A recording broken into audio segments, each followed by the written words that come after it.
Almost everyone gets Revelation wrong, and the reason matters more than you think.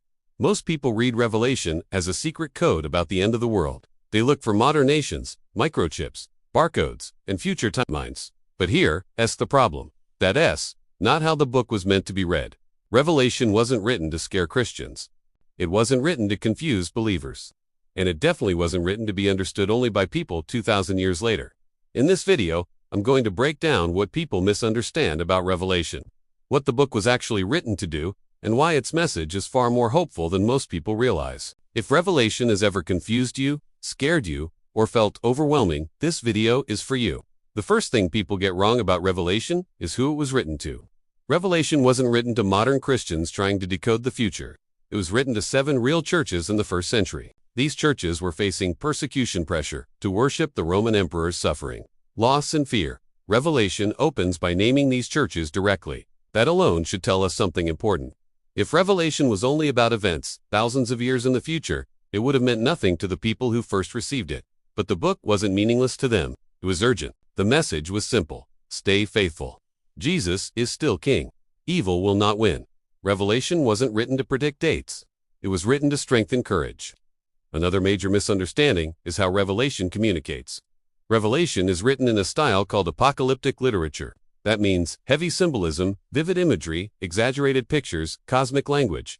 This style was common in Jewish writings of the time. The original readers would have recognized it immediately. When Revelation talks about beasts, dragons, horns, and fire, it's not switching genres into science fiction. It's using symbolic language to describe spiritual realities. We still do this today. When someone says, "That test was brutal," we don't think the test attacked them physically. Symbolic language communicates emotion and meaning. Revelation does the same thing, just at a much higher intensity. One of the biggest misunderstandings is how people interpret the beasts.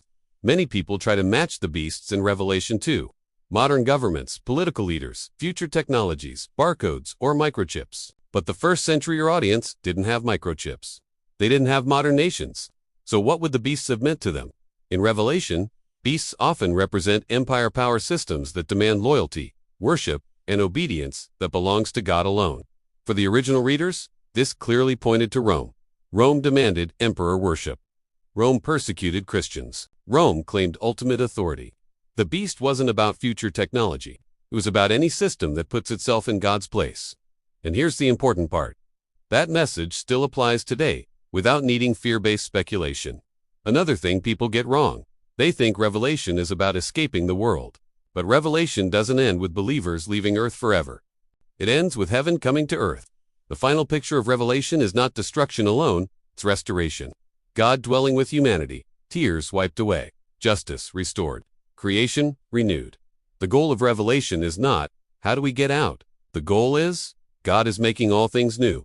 This is why Revelation repeatedly shows Jesus reigning, not believers hiding. Here's a detail that changes everything. The full title of the book is The Revelation of Jesus Christ. Not the revelation of Antichrist, the revelation of the end times. The revelation of global disaster. It's a revelation of Jesus. Throughout the book, Jesus is shown as victorious, faithful, reigning worthy of worship.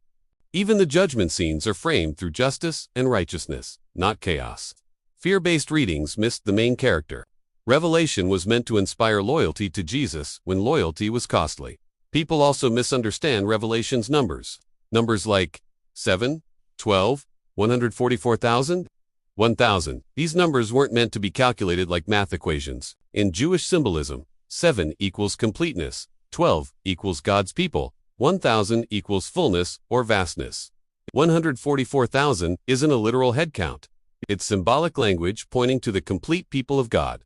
Trying to reduce Revelation to arithmetic misses the meaning entirely. So what was Revelation actually meant to say? Here it is. Simply, evil looks powerful, but it is temporary faithfulness matters. Jesus. It is already reigning. Suffering is not the end. God will set things right. Revelation wasn't written to make Christians obsessed with timelines. It was written to make them faithful. It says, stay loyal, don't compromise. Jesus wins.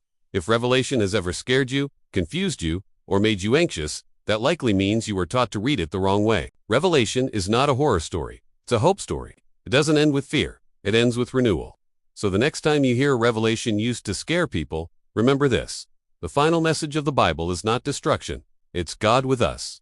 evil defeated, Jesus reigning. If this helped you understand Revelation differently, comment, Jesus wins, and subscribe for more Bible topics explained clearly, without fear, and in context.